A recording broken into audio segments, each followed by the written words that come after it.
Welcome to the C-Suite podcast from Slush 2023 from a beautiful and snowy Helsinki. We're producing this podcast in partnership with Remote, the global HR platform. I'm your host, Graham Barrett, and I'm going to be speaking to the attendees from Remote stand here at the event. Really hope you enjoy the conversations. I'm here now with Erika Ottela, who is the COO and founder of eBrands. Erika, lovely to see you. Very good to be here. Thanks for inviting me. Not at all. So, talk to me about eBrands and maybe some of the problems you were trying to address when you came up with the business.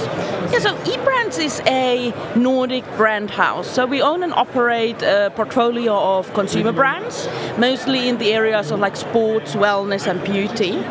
And the whole idea for the startup actually came from the realization that, well, number one, we're passionate about brands, so we said we'd actually really love to build our own.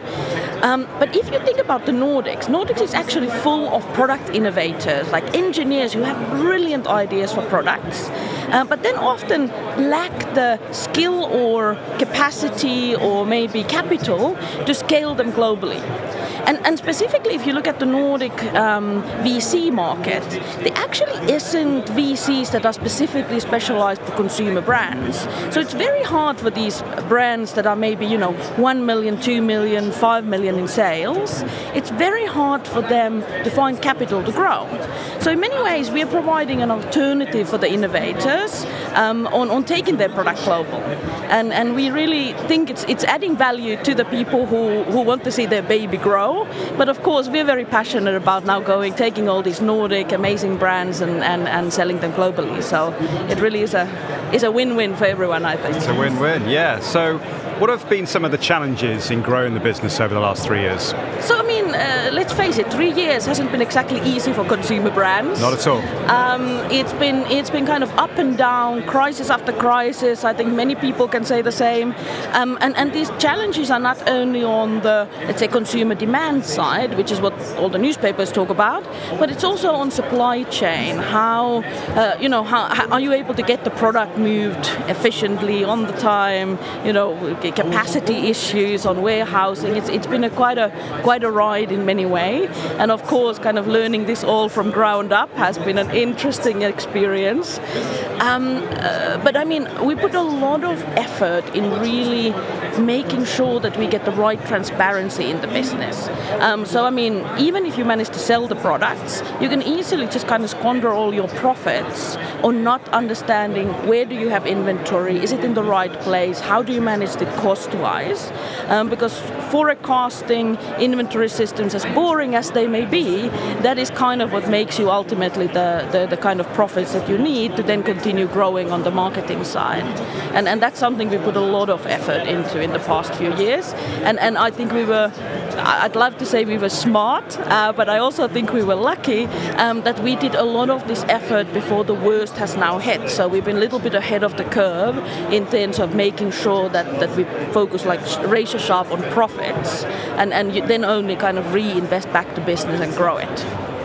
What about recruitment? How do you find the best talent across all these different territories? Yeah, so it is truly a global business. So we realized very early on that we don't want to limit ourselves in hiring from Finland. Amazon, for example, is a big channel for us, and there is no Amazon Finland. So finding that talent from here is a challenge. So we started from early on to say we're gonna hire globally. We're gonna find the talent where it is. We don't care where it is.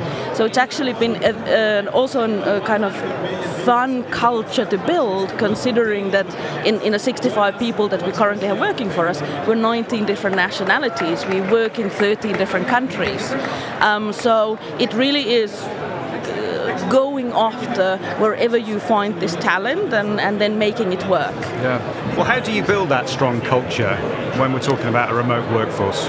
Yeah, I think if you want to build a remote workforce and you hate, as I do, micromanaging, the only way to really make it work is to build strong culture with very strong shared values so that you don't have to micromanage. People know what they should be doing and are committed in doing it.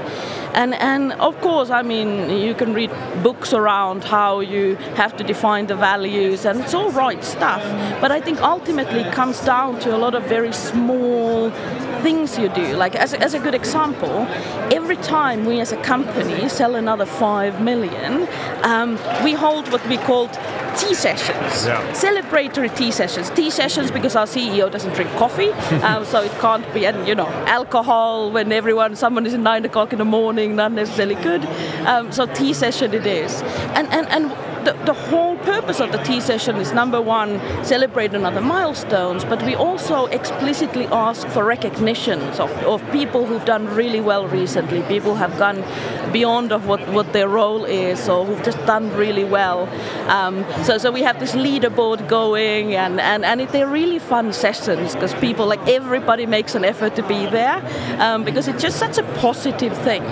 And I think specifically when you day-to-day push it, and there's a lot of challenges, and as any startup, you're in tight resources, it's really important to stop and celebrate the success. And that's what these tea sessions are about. But that's just one example. I think I could tell you 10 others. I'm sure you could, but I love the tea sessions. They sound really cool. We should incorporate that into our workplace. I love it. You should. I recommend it. Yeah. Okay, just changing track slightly for my final question. Talk to me about AI. That's a big topic at the moment, clearly. Absolutely. What challenges, opportunities does that present, maybe in an online marketplace? Yeah, it's a very interesting question, and of course, Slush this year is all about AI. I think the biggest opportunity on AI on a business like online consumer sales is the ease of creating listings and images and making things beautiful for the consumer. The risk is the ease of making easy listings and images and making it easy for consumer, because it starts to be very difficult for consumer to say who are the valid brand houses, who are selling just copycats. How do you understand the quality of product from a listing when you can do it all with a click of a button? So for us, currently let's say the mantra is that the only way that you win in the future online sales is to be better than AI. And the only way to be better than AI is to go now really on the let's say the basics of brand creative. So what is your brand identity? Who is your customer? Who are you really trying to talk to? Why is it important for them? Because as good as AI is, they can't define this for you. They can't get that authenticity, maybe. Exactly. So the work we're putting in right now is to really crystallizing what our brands are all about, and I mean then you can use the tools to kind of make it easily pretty and all that stuff, so you can kind of put the lipstick on a pig, but now really one has to focus on a pig much more than maybe 5 years ago, when just the fact that you were able to create, run the keyword game and create nice looking websites, etc., might have been enough for you to win. It's kind of that hybrid, sensible approach, really, isn't it? Using the human alongside the AI, I guess. No, and absolutely. I don't think anyone can be successful in this business long term who doesn't learn how to use AI, because that's again goes into the efficiency and stuff. So that's where AI is beautiful, but you really still have to maintain the heart of your brands, right? Fascinating stuff. Erika Ottela, thanks so much for joining me on the podcast today. Thank you very much. It was a pleasure being here. Joining me now is Marita. She is VP Marketing and Communications at ICEYE. Lovely to see you here today. Great to see you, Graham. Thanks for inviting me. Not at all. So tell me about ICEYE then. Tell me about how the company was founded, where you come from. Great. So ICEYE is originally from Finland. We are a new space company that builds small commercial satellites, sell the satellites and the related data, as well as then solutions built on the data and the insights coming from the satellites. The unique aspect of our technology is that our satellite technology actually penetrates through clouds and darkness. So you can use those insights then. That's not usual for satellites, is it? It is not. So if you'd compare, for example, for like optical satellites, they would just be like a photo type of technology, but this works regardless of, for example, like if there are natural catastrophes happening, and really to gain intelligence and insights of what's happening or the changes that are happening on the surface of Earth. So how has the business changed, would you say, since, 2015 when it started? 2015, thanks for asking. Oh, it's been a ride. Of course, I've been on board for a little over 2 years. Okay. But even if we take a step back of the origin of ICEYE, we were founded by 2 young co-founders, Rafal Modrevski and Pekka Laurila, who were studying in Finland in Aalto University. And they were part of a nanosatellite group called Aalto 1. Originally, then ICEYE was built to monitor ice movement in the Arctic, hence also the name of ICEYE. I get it. Yes, so of course, like a small team to begin with. And the first satellite itself was then launched 2018, and since then we've launched 30 satellites into orbit already. And the changes, obviously, if we think about the growth itself, we have raised over $300 million in capital, and we are over 550 employees. And also in terms of revenue, last year our revenue was nearly $50 million. So quite a lot of growth and change. Yes, absolutely. Yeah, you're talking about your staff there. I think you've got employees in, around 45 countries? Something like actually that? over 50 nationalities. Wow. So super international, very diverse. So how do you go about finding the best talent? Yeah, I think that is the challenge and the opportunity that all startups, scale-ups have.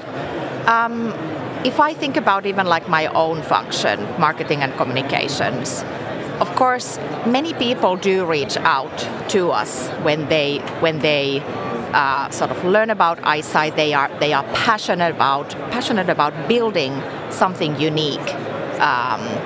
And they want to be part of a journey in a growth company.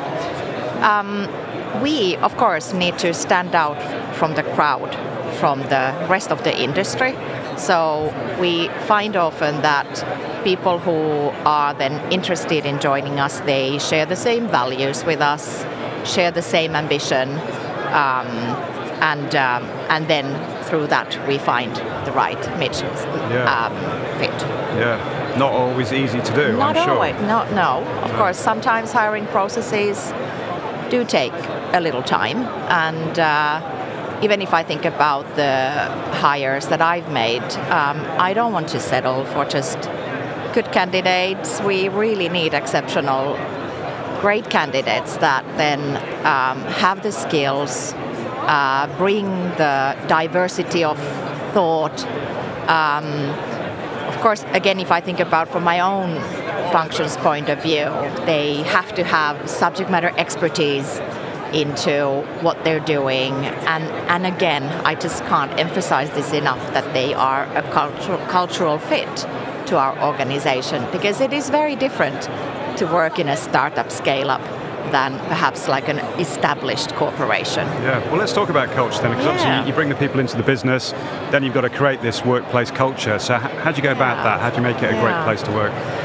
Well, there really is no shortcut, right? I think that culture happens when the employees actually like action the values. Values can't just be like value statements in Google Slides or PowerPoint. So that's super important. Yeah. What are some of the values then? Yeah, we often, I would say, like in our DNA, we often talk about making the impossible possible.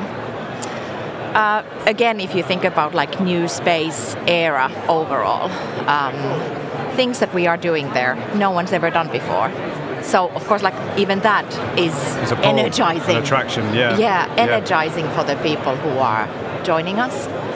Then it's all about the team and the teamwork.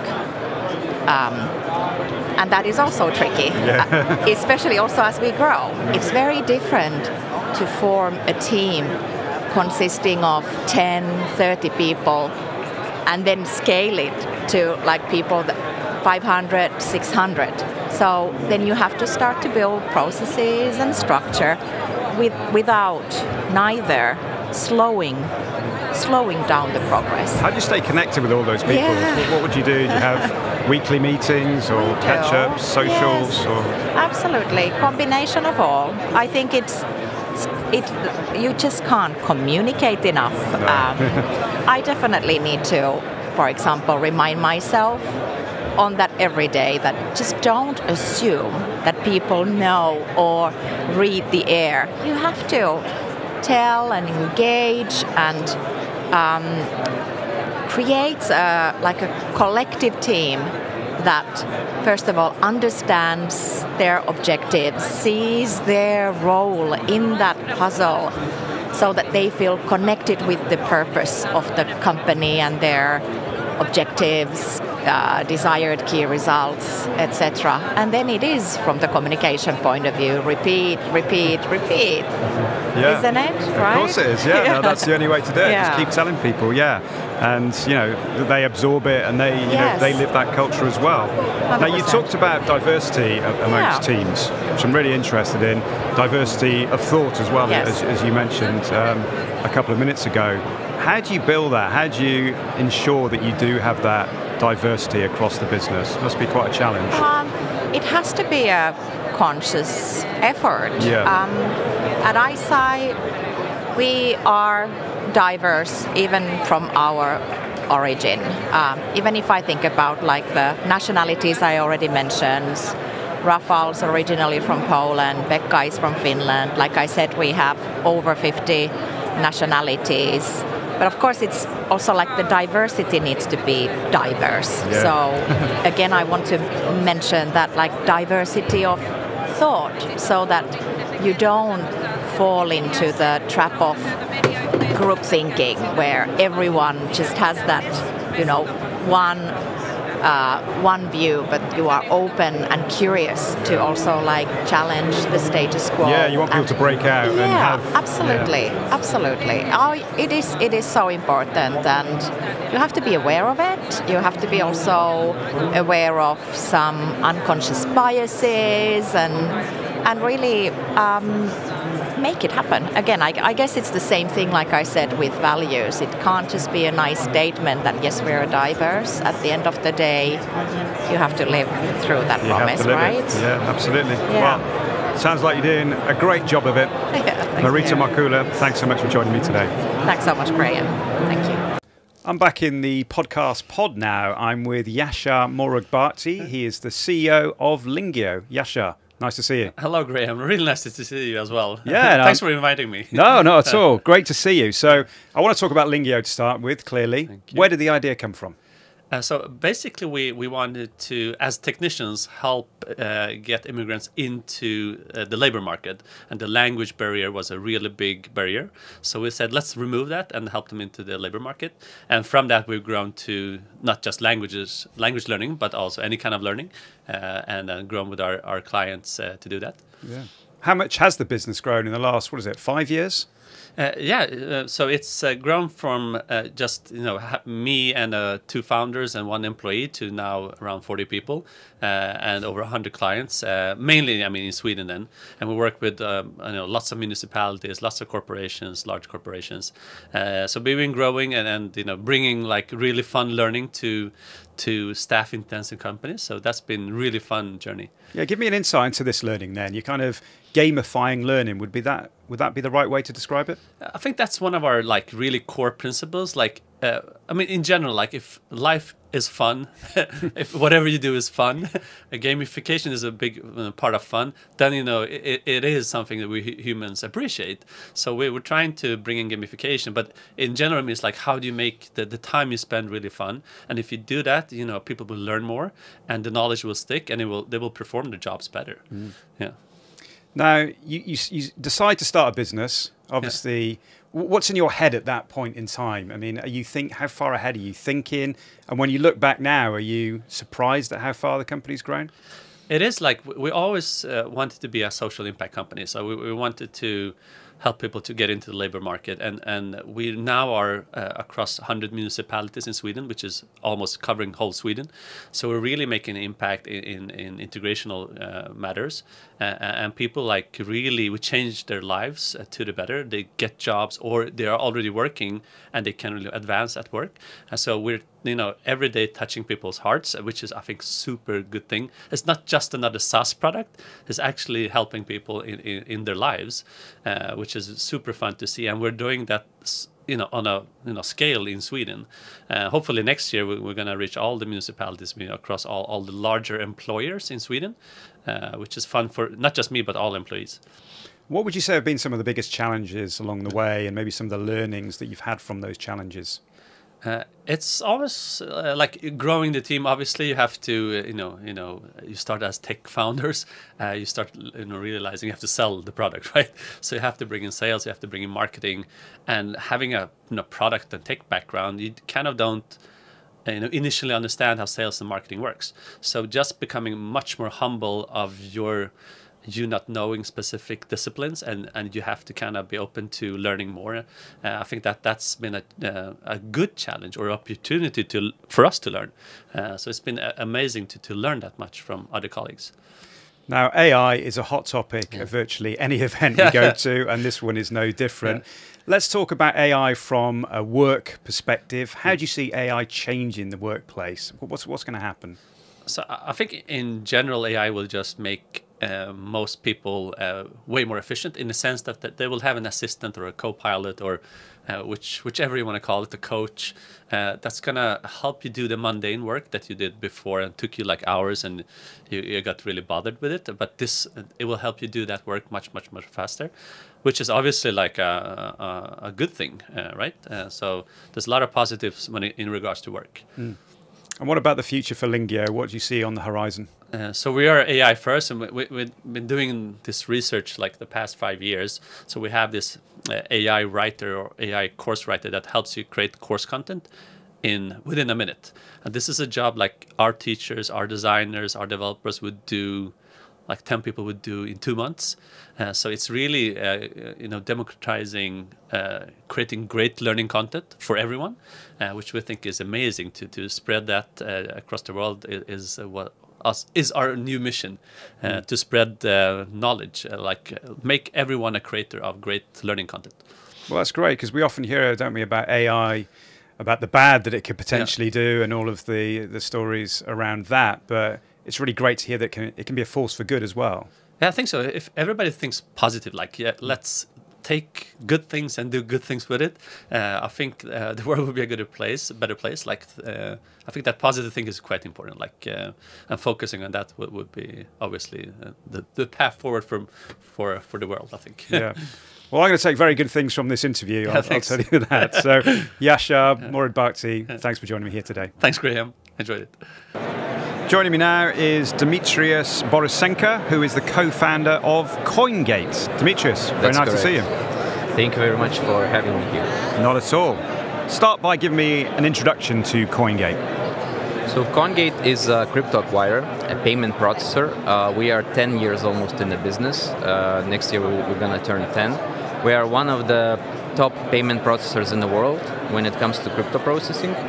So, which means that we process 70 different cryptocurrencies for various businesses, and we convert it to fiat currencies such as euros, pounds, dollars, and etc. Basically meaning that we open for e-commerce an opportunity to accept crypto payments without any hassle. Okay.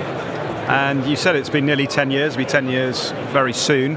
What have been the main lessons you've learned over those 10 years? So the main lesson, I would say, that is just understanding that a complex business is a huge challenge to build, and you would need to have a help, you would need to have mentorship, you need to have a framework, and you need to have funding. And unfortunately, we took a very difficult road, a very paved road to get where we are, and I think that we made a lot of mistakes on the go. And the fundamental mistake was that we were not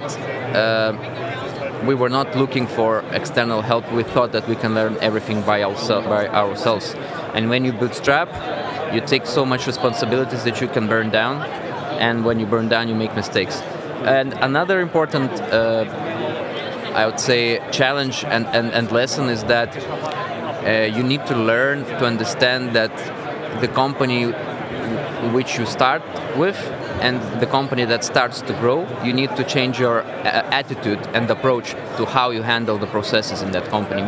Meaning that organizational structure changes, and you're not a family anymore, you are becoming a tribe, a city, and you need to have different methodology, how you're going to work with these people and how you're going to keep them motivated and aligned. So this was a biggest challenge and the biggest lesson that I understood, not only about business, but also about people in general. Yeah. As a co-founder, is it hard to let go? I'd say yes, but it is also something that you need to learn to transform your personality to actually allow things, ideas, no matter how crazy they are, but if it doesn't make sense, at some point you need to cut them and say that, okay, let's move to something else. It's just the mentality of startup, trial and error, and then if you burn, you just you take the lesson out of that, and you build further. Yeah, well, Persistency. Yeah. Well, tell me about one of the lessons you've learned around global expansion. I understand that you were trying to set up in the US. What happened there? So US was a very maximalistic and opportunistic approach for us. Right. We, as many companies, we ignored the signs that it's a little bit more complex. We thought that we found the philosophical stone on how to get there. And it's a little bit more complicated when you do a money business, a fintech business. To go into the United States, it's a very, very competitive and regulatory harsh environment. And it's impossible to go to the United States without having a solid, strong team there. And therefore, we tried to step in the United States. And honestly, I think that we failed by a light year. And right now, I think that we will pause our operations over there, and we will continue to work in Europe and in other countries where we can operate. Yeah, but it's so refreshing for me that you can acknowledge that. And do you think that's actually what makes you a great startup, a great business person, because you're very open with some of the mistakes you've made and you've learned from them? Yes, and we have a culture where we speak openly about mistakes and we are not afraid to admit them. I think this is important for the company's culture in general, and so that you don't become delusional within your own team. There is a saying, culture is what it's strategy for breakfast. If you have a broken, delusional culture, you can plan whatever you want, but if you won't learn from your mistakes and won't reflect, you won't grow and you won't perform and you won't be successful. So I think that we cherish the successes and we cherish failures even more. What about people that you're trying to bring into the business? What kind of challenges do you have around that and recruiting the best people? So I'd say we are located in Lithuania, and with Lithuania, it's after the UK Brexit, Lithuania actually took a very good position on attracting many fintechs coming from UK to start operating in Lithuania. We had a very good operations and a very good promotion of all the fintechs coming over to Lithuania. But Lithuania is a very small nation, and we have a limited talents, let's say, meaning that we all compete between the same specialists when it comes to like fintech, compliance, and product itself. So I think for us, the success of Lithuania in the past 10 years also became a problem for us, because it became difficult for us to find people in Lithuania. That's why we started to look abroad.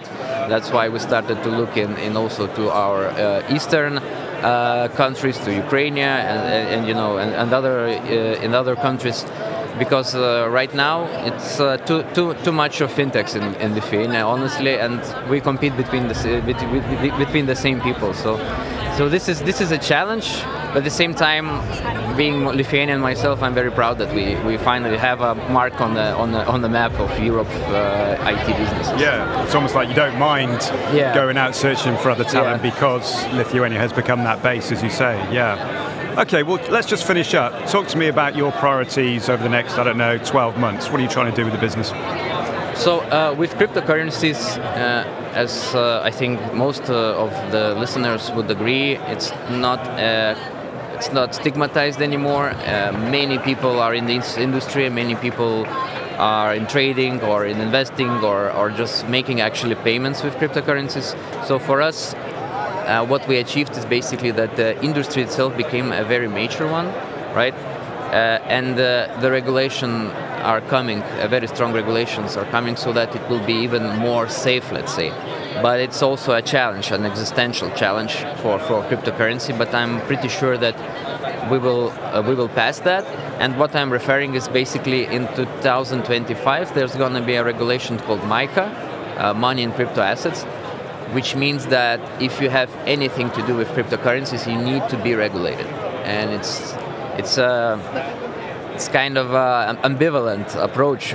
You will regulate decentralized assets and economy, and you can have different opinions about it, but it's a reality that we need to challenge. And we, being 10 years in the market, again, cherish the fact that it will become more mature and more regulated, and so that there won't be any bad actors, or at least we try to safeguard the economy from that. So this is a challenge, but also a very interesting opportunity.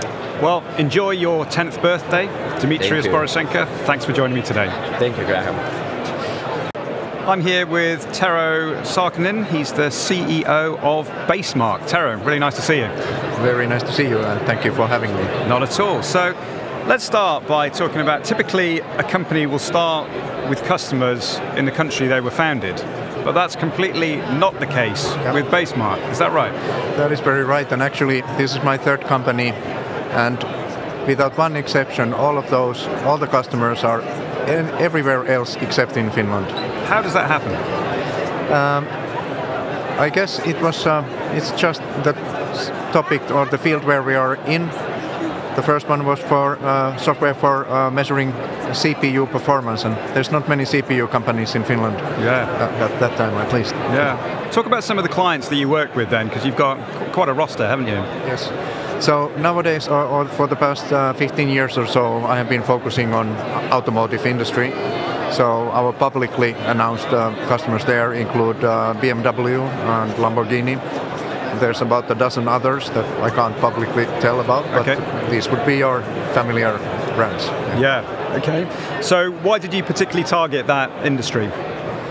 This started in 15 years ago. I walked into a meeting with Audi, and they were blown away by our graphics capabilities. At that time, they had, if I remember right, only 2 software developers in-house. Now they have thousands. So it was just the right timing when automotive industry started to become a software. And specifically, what do you do for these automotive brands? Yeah. My previous company right there is a market leader in user interface software. So that's that, all the screens that you see. And Basemark, my new company, 8 years old. So we are leader in augmented reality solutions for cars. So think of AR-based navigation that you might see in heads-up display or other screens or things like that. Oh, cool. So where can that technology go next then? Well, we are soon probably going to see that maybe the other screens are going to disappear, and we'll just have a windshield that is also a transparent display at the same time. That's like a science fiction movie. Yeah, it's Minority Report stuff. Yeah, absolutely. And we already have got the whole AR and computer vision stack that enables all that cool stuff, so that all the graphics understand their environment and surroundings, and they blend in seamlessly. Cool. Yeah. So how far away is that? That kind of technology is in labs and probably in some early pilots, but I would say from mass market maybe 5 to 10 years away. Oh wow, brilliant. Okay, let's talk to lots of startups, lots of founders here at Slush. Talk to me about some of the challenges of growing the business. These tend to be different at a different stage, and also depending on the world economy or other events. Like 2 years ago, it was super difficult to find talent to hire. It was just next to impossible to find right people. Right now, actually, that is easier, but now then the funding is more difficult. Okay. Yep. Yeah. So how do you approach recruitment then? So, you mentioned Germany, obviously, with some of these automotive brands. You mentioned the US as well.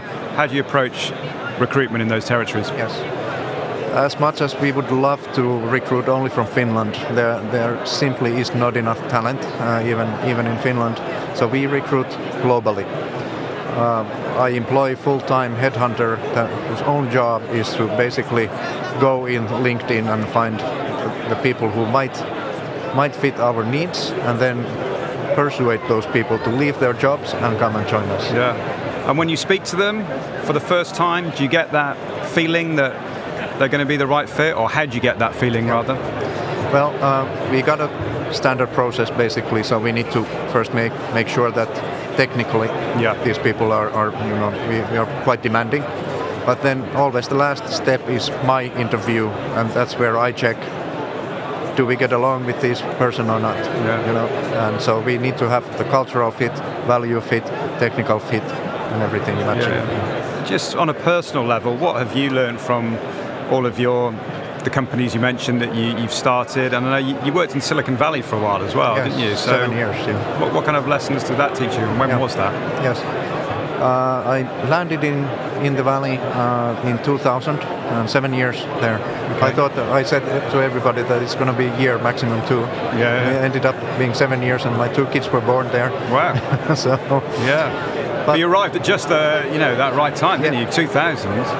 Wrong time. Yeah. It was probably, if you remember, .com world ended pretty much on that day. That day, exactly. Yes. Yeah. And our strategy with that company was to sell to .com companies. Right. So it was difficult times. Yeah. So that you didn't feel like turning around and going home. Yeah. Yeah.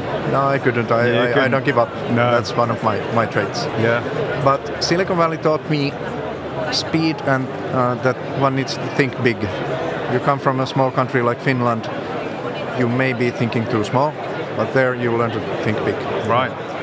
And what about the future then? What does the future hold for Basemark? Yep. I'm determined to build this into the biggest software company ever to come from Finland. Wow. So it's going to take a few more years. Yeah. But we are on a good way. But we are really excited about the future of AR. Not only in automotive, but there are many other fields, like remote medical care and field worker automation and things like that. You're very much working on and designing our futures when you come to think of it. So really exciting times for the business. Tero, Sarkkinen, thanks for joining me on the podcast. My pleasure. Thank you very much.